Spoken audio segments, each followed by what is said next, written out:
It looks like everybody but Bloomfield, Chuck. Okay. And I didn't hear from her, so I don't know. All right. That is what it is. All right. I'm going to call the Land Use and Development Committee meeting to order. First item on the agenda is the consideration of the May 7th, 2020 minutes. Can I have a motion to approve? I have a motion by member Chung, a second by member Went. Any additions, corrections? Any discussion about the minutes?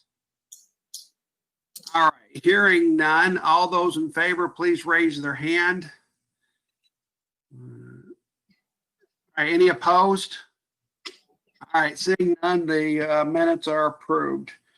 Next item on the agenda is recommendation concerning bills and transfers. I have a letter here dated June 1st from Michelle Anderson. She has reviewed the bills and approved them. We have bills in the amount of $1,854.69. I have a motion to approve the bills. I have a motion by member Wachinski, a second by member Went. Any discussion? All right, hearing none. All those in favor, please raise your hand. Any opposed? All right, thank you. Let's see. County Administrator Rodriguez, do we have any appearance by members of the public? We do not, Chairman Erickson. Thank you. All right. The first item on the agenda is item 5A, request by the Land Use and Development Committee for a text amendment of the Code of McLean County, Chapter 350, zoning, Section 350-21, paren C, to state that an applicant may first submit an application for a text amendment to the Land Use and Development Committee for advice or recommendation prior to having it submitted to the Zoning Board of Appeals for public hearing. Can I have a motion to approve that? A motion by member Chung, a second by member Woolrab. Any discussion? All right, the only thing I did want to point something. I did receive a phone call about that text amendment today, and someone asked me what they thought, what it meant, and I pointed out to them that the amendment actually says an applicant may. It doesn't say an applicant shall. And my understanding of that is that that's the way it has to be legally, and that they may submit an application, and but this does not stop any particular applicant from first going to the ZBA. This is only basically if someone wanted to come to the Land Use and Development Committee for advice or recommendation concerning their text amendment, they have the option to do so. So I wanted to make sure that was clear. And if anybody is listening, I wanted to let them know too that it's not a shall, it's a may, and they may submit it to the Land Use Committee first. So anybody else have any other understanding? All right. Any comments? Member Woolrab? Thank you, Mr. Chair. I have an email from another county board member,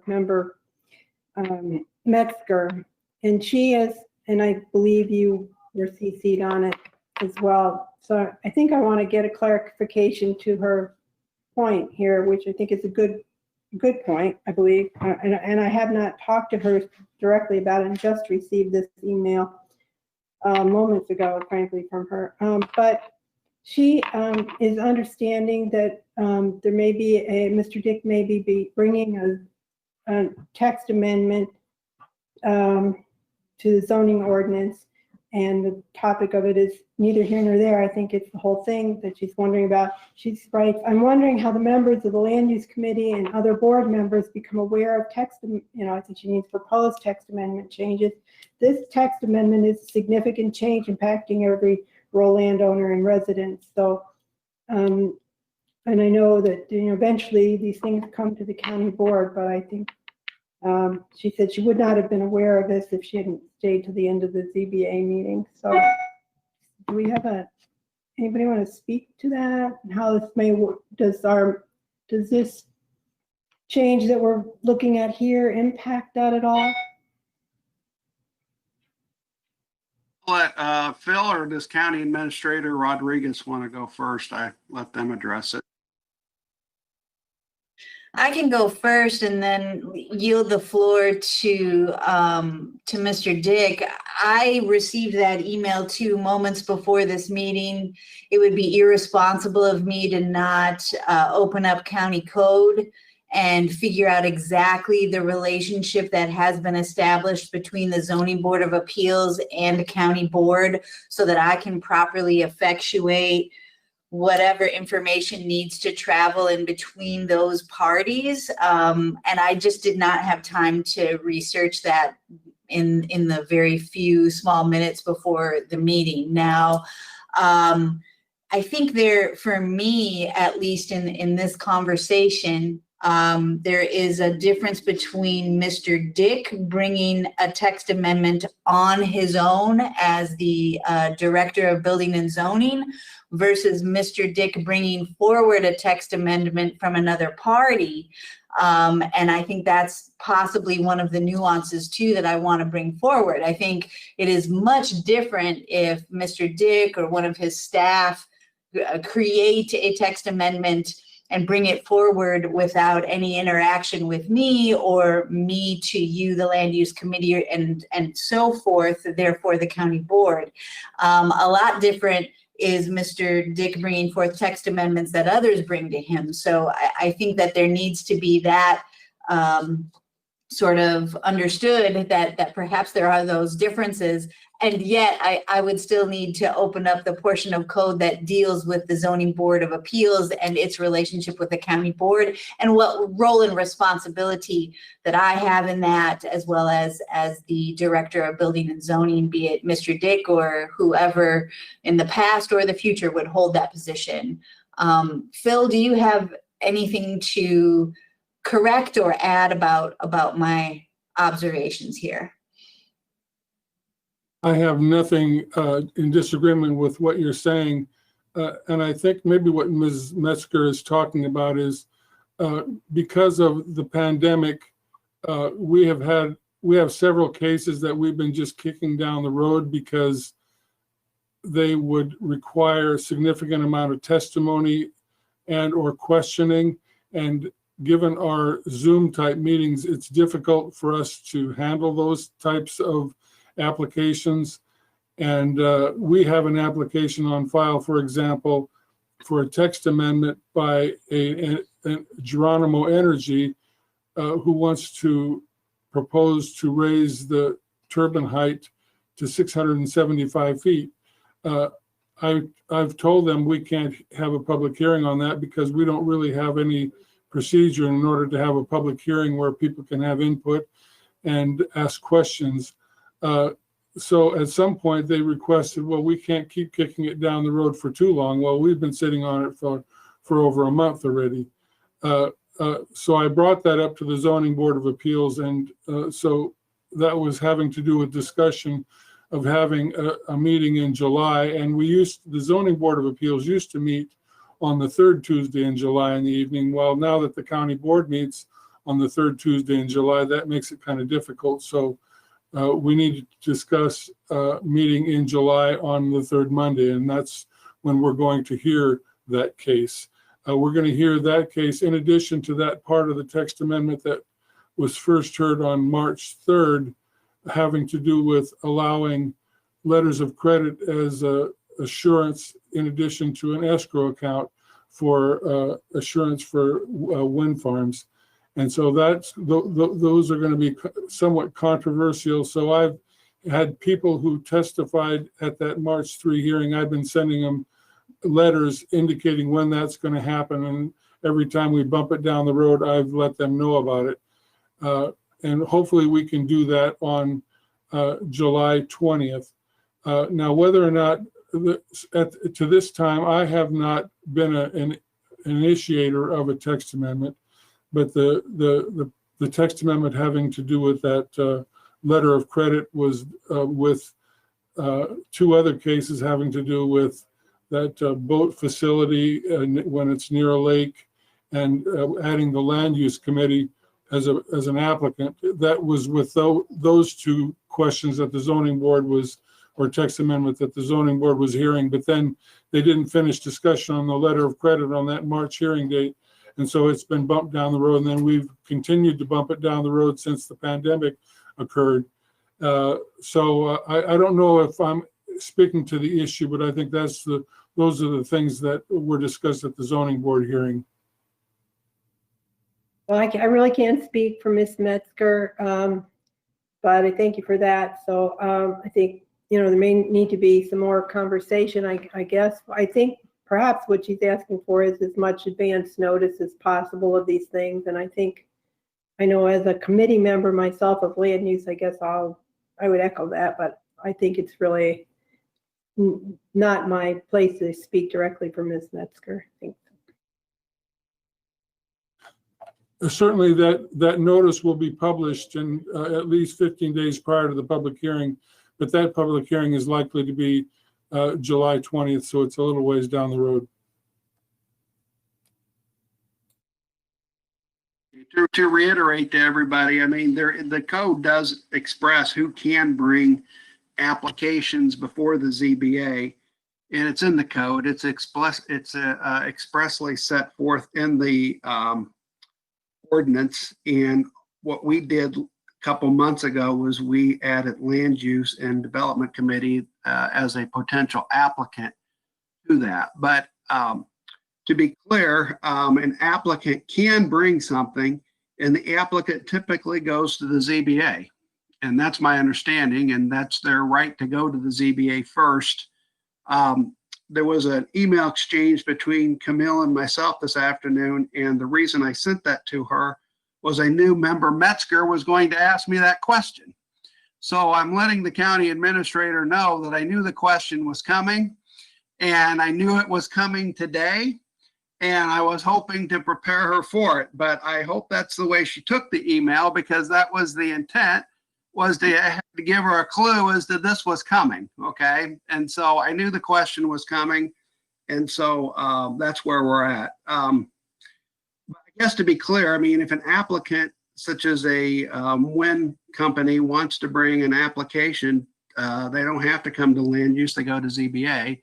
And so I think Ms. Metzger's question is, how can we receive notice of that? So I guess we'll work on that and we'll figure out an answer to it. So I'll leave that in the hands of the county administrator and Phil. So we'll go with that.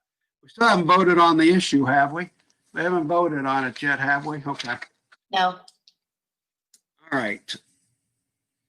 I need to read that all back, or can I just say, can I call for a vote for item 5A? What do I need to do on that? And any parliamentarians here, what do I need to call for a vote on 5A? You can just call for a vote. You've already said it, right? Yeah, I've already read it. Jessica? You're good. You're good, Chuck. You've already read it and it's been announced. You're fine. Thank you. All right, so we're going to be voting on item 5A, and that is the text amendment. All right, all those in favor, please raise your hand. Any opposed? All right, seeing none, that amendment, well, the amendment doesn't pass yet. It'll be submitted to ZBA next. And ZBA will weigh in on it, and then it'll go to the county board. Is that right, Phil? That's how it works? Yes, this will be submitted as an application that will go to the ZBA on July 7th. Thank you. All right, next item. Item 5B, request by the McLean County Regional Planning Commission to approve a regional planning service agreement for their fiscal year July 1st, 2020 through June 30th, 2021. Can I have a motion to approve? I have a motion by member Beard. I have a second by member Chung. Phil, why don't you go ahead and discuss that? This is a service agreement with the Regional Planning Commission that the county does with the Regional Planning Commission every year, and it's very similar to what the city of Bloomington and the town of Normal do this annually as well. Mr. Ray Lai, the Executive Director of Regional Planning Commission, is here today if you have any questions of him. But the agreement is essentially the same as was approved last year. And it allows the county to work with the Regional Planning Commission for long-term planning. And we will be looking to them in the future for helping us to amend the long-range comprehensive plan. Do any members have any questions? Any comments? All right, seeing none, all those in favor of item 5B, please raise your hand. Any opposed? All right, seeing none, that passes. The next item on the agenda is item 5C, request by the Ecology Action Center to approve a household hazardous waste collection and facility feasibility study program agreement between the EAC, City of Bloomington, Town of Normal, the Bloomington Normal Water Reclamation District, and McLean County. Can I have a motion to approve? A motion by member Went, a second by member Chung. Is Mr. Brown on? I am. I'm available. Okay, I'll let Mr. Brown go ahead and discuss what this is, and then we'll have further discussion. Thank you. So essentially, this is a renewal of the plan that we've had in place for several years now to meet local needs for proper disposal of household hazardous waste disposal. Traditionally, as most of you have probably heard me say in the past, this responsibility was taken by the state of Illinois EPA, but they've been very unreliable in fulfilling this responsibility for at least 10 years now. So while we have had an ongoing application in with the Illinois EPA for state funding for hazardous waste collection, we've actually only been funded once in the past 10 years, whereas in the 10 years prior, we were funded, I believe, 7 years in a row. And so we've stepped up through this unique public-private partnership to provide for the local need.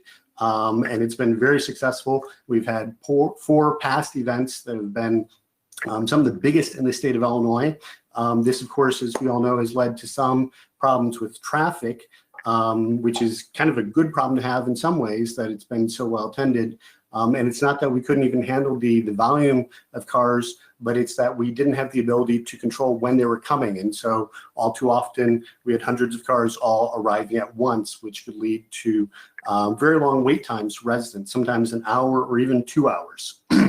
So in 2019, we did see the biggest change, biggest improvement with the adoption of a new appointment-based system, which essentially completely removed the wait time issue in that everybody attending was in and out of the event within 20 minutes. Some people were in and out in as short as 7 minutes. And so we consider that a major success, and we'll be continuing that as we go forward with future events. So this agreement essentially provides for 2 more collection events every other year. We're looking at 2021 and 2023. The primary funding coming from the public entities, which is supplemented by private donations that we raise through fundraising through private individuals as well as local businesses.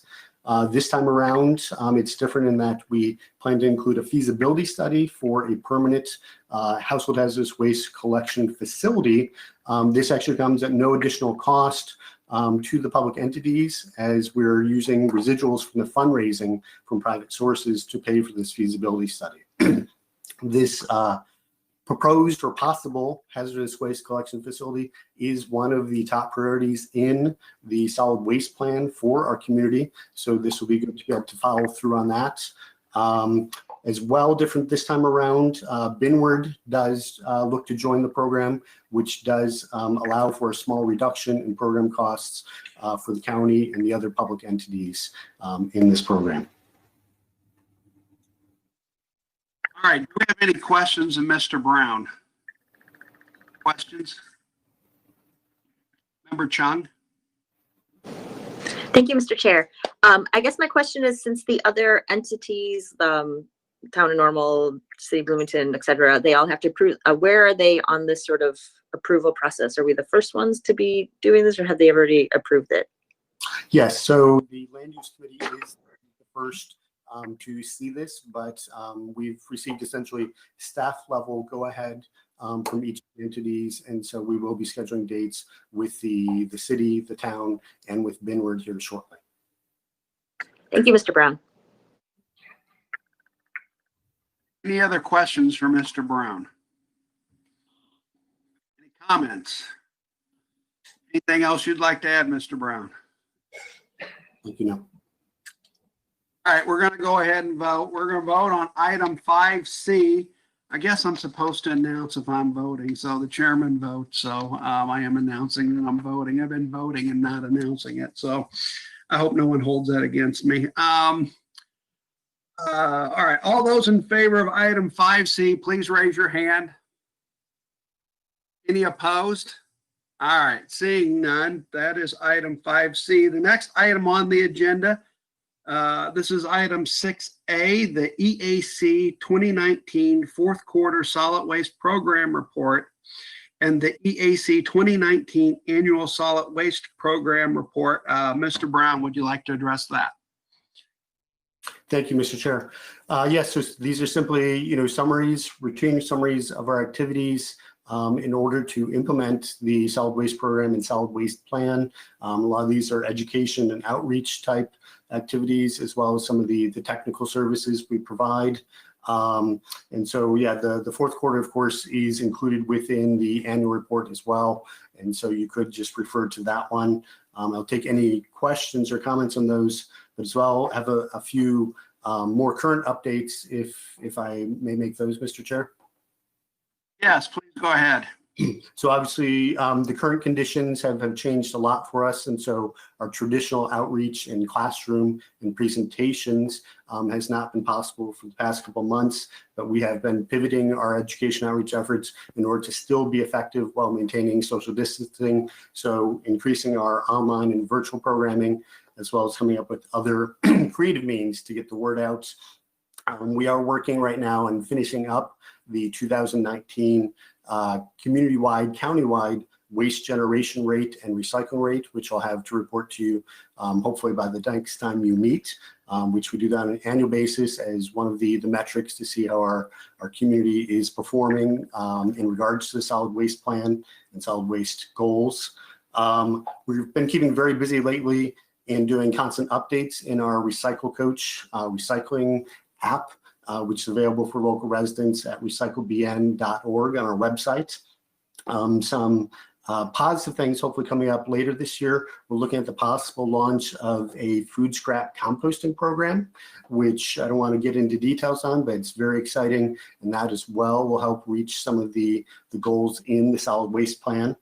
We're working very closely right now with Bloomington Normal to promote yard waste composting to help reduce the burden on public works staff as social distancing practices is slowing some of their collection. And so the more we can get residents to compost their yard waste, that will be more cost effective and efficient for everyone. And as well, just to touch base briefly on commodity markets, continue to be a problem for recycling programs. This will all evolve and balance out eventually. On the plus side, stay-at-home strategies may actually be increasing recycling right now, in that a lot of waste being generated is now being generated at home, where it's being recycled, as opposed to workplaces and offices where often it is not. So that might help see us at least a short-term boost in recycling rates. All right, do any members have any questions of Mr. Brown? Member Chung. Thank you, Mr. Chair. This is actually not a question, but it's just a comment. I want to thank Mr. Brown and the EAC because my children actually have been participating in these virtual education programs, and I think Mr. Brown's probably heard all about it, but we forgot to do it this past week because we were busy. But they've really enjoyed it. It's been wonderful programs. If anybody's hearing this, I totally highly suggest, and if you've got school-age children, to be involved in it. There's 2 different programs, and one's a book club, and then one's a sort of story makers thing. And my kids love that one because they get to tell the story about, you know, I don't know, encountering different sort of, I guess, issues with waste and wastewater. And one was about like fertilizer. It was really interesting. And, you know, my kids, because they're very creative, they end up bringing like their mermaids and unicorns along on these journeys. And it's been really great and educational and fun and a good way for for them to feel connected with other school age children at this time. So I really appreciate them pivoting and adapting to the situation we're all in. So thank you very much. Thank you, Member Chung. And just, I would like to give kudos to our recently new hire, Jen Gravely, who's created this new programming and is very engaging with children and really is good at getting the word out through a entertaining and fun means. And so it doesn't even feel like education for the children. Member Wilrab. Thank you, Mr. Chair. Mr. Brown, thank you for everything you do. Question on, there was a recycling location out on, at a church, out on the east side. Whoops, my cat might join us here. And they've pretty much shut, I think, completely shut down. And that has left a hole. There's some recycling that can be brought over to Champaign. And I think some other places have picked up bits and pieces of it, and styrofoam can be brought over to Champaign and dropped off, which has happened, but it's not the greatest arrangement. I was just wondering if you have any plans to try to fill any of those gaps. Thank you. Very, very good question. Yes, there's a lot in flux right now. One other example is, textile and clothing recycling, as we've had, one of our main local programs shut down in the past few months for that. And so we are looking at alternatives for that right now. So, so there's short term, there's long term, and longer term, some of these things might be pulled into the scope of the feasibility study of a permanent hazardous waste collection facility, because if we can make that a one-stop facility for not only hazardous waste, but other non-traditional recycling programs that maybe don't, pay for themselves in terms of having a collection and a route and pickup trucks, but rather drop off collection point for many different things, that might be a cost-effective means to meet, many needs all at once simultaneously. So we'll definitely be looking at that. And to point out that feasibility study is likely going to be scheduled for in between, kind of an off year from our hazardous waste collection events. And so if 2021 is our next collection event, we'd probably be looking at that feasibility study in 2022. Any other questions, comments? All right, seeing none, thank you, Mr. Brown, for coming. Appreciate it. Yeah, thank you. All right, next item, one item I did want to ask, I want to ask Phil, how's it going over in Colfax? How's that going about? I think you maybe mean Cropsey. Cropsey. As a follow-up, I was out there again on May 20th, and the site has not been cleaned up since I'd visited there earlier.